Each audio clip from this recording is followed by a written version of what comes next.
ముద్రగడ్డ పద్మనాభం అతని చివరి కోరిక కూడా చెప్పడం అయితే జరిగింది. ఎప్పుడైతే హైదరాబాద్ హాస్పిటల్‌లో చికిత్స పొందుతూ ఉన్నాడో, అదే క్రమంలో తన చివరి కోరిక కూడా చెప్పడం జరిగింది. నాకు ఉన్న పలంగా ఏదైనా జరిగితే గనక నన్ను ఇంటి వద్దనే కిర్లంపూడిలోనే నన్ను ఇంటి దగ్గరే సమాధి చేసేయాలి అని చెప్పేసి కూడా అతని చివరి కోరిక చెప్పడం జరిగింది. అతని చివరి కోరిక మేరకి కూడా అక్కడ ఇప్పుడు ప్రస్తుతం అయితే ఇక్కడ అతనికి అవన్నీ ఏర్పాట్లు కూడా చేస్తున్నారనే చెప్పుకోవాలి. ఇప్పటికే జేసీబీ వచ్చి కూడా ఆ ఎయిర్‌పోర్ట్ కూడా చేసిన పరిస్థితి అయితే కనిపిస్తూ ఉంది. ఇప్పుడు ఏదైతే విజువల్స్‌లో చూపిస్తున్నానో అది కూడా చూడొచ్చు. అదే విధంగా అతని ఆరోగ్యం బాలేక చికిత్స పొందుతూ కన్ను మూసాడని చెప్పేసి కూడా ఇప్పుడు చాలా మంది బాధ వ్యక్తం అయితే చేస్తూ ఉన్నారు. దీనికి తోడుగా ఇప్పుడు చాలా మంది ఇక్కడికి చేరుకోవడం జరుగుతూ ఉంది. ముఖ్యంగా వైఎస్ జగన్ కూడా ఇక్కడికైతే రావడం అయితే జరిగింది. అయితే వైఎస్ జగన్ వస్తున్నాడని చెప్పేసి కూడా చాలా మంది ఇక్కడికి చేరుకున్న పరిస్థితి అయితే కనిపిస్తూ ఉంది. ముఖ్యంగా ఎవరైతే ఏదైతే కార్యకర్తలు ఉంటారో, నేతలు ఉంటారో, ముఖ్యంగా కార్యకర్తలు ఎవరైతే ఉంటారో ప్రతి ఒక్కరికి ఇక్కడికైతే రావడం అయితే జరిగింది. అదే విధంగా ఇందులో పాల్గొనడం జరిగింది. ముఖ్యంగా ఎవరైతే ఇంకా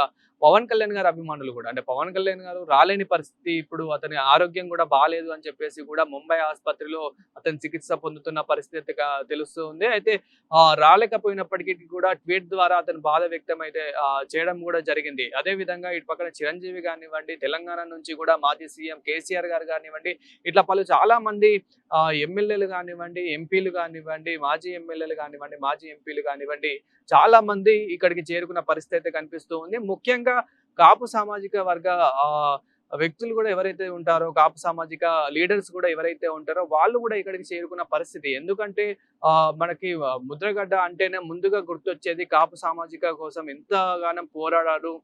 ప్రభుత్వంలో ఏ పార్టీ ఉన్నా గానీ ఎలాంటి భయం లేకుండా ఎదిరించిన వ్యక్తి ఎవరైనా ఉన్నారా అంటే గనక కాపు సామాజిక వర్గానికి సంబంధించి ఏమైనా రిజర్వేషన్ల గురించి కూడా ఎవరైనా గట్టిగా మాట్లాడారు, గట్టిగా పోరాడారు, ప్రజల పట్ల, ప్రజల సమస్య పట్ల పోరాడారు అంటే గనక మనకి అందరికీ తెలిసిందే ముద్రగడ్డ పద్మనాభం అని చెప్పేసి కూడా ప్రతి ఒక్కరికైతే తెలిసిందే. అయితే అతను కన్ను మూసని తెలిసిన చాలా మంది ఇప్పుడు బాధ వ్యక్తం చేస్తున్నారని చెప్పుకోవాలి. అయితే ఇది తెలిసిన చాలా మంది ఇప్పుడు అంత్యక్రియలు అయితే మొదలయ్యాయని చెప్పుకోవాలి. అయితే ఇప్పుడు చాలా మంది ఇక్కడికి చేరుకున్న పరిస్థితి.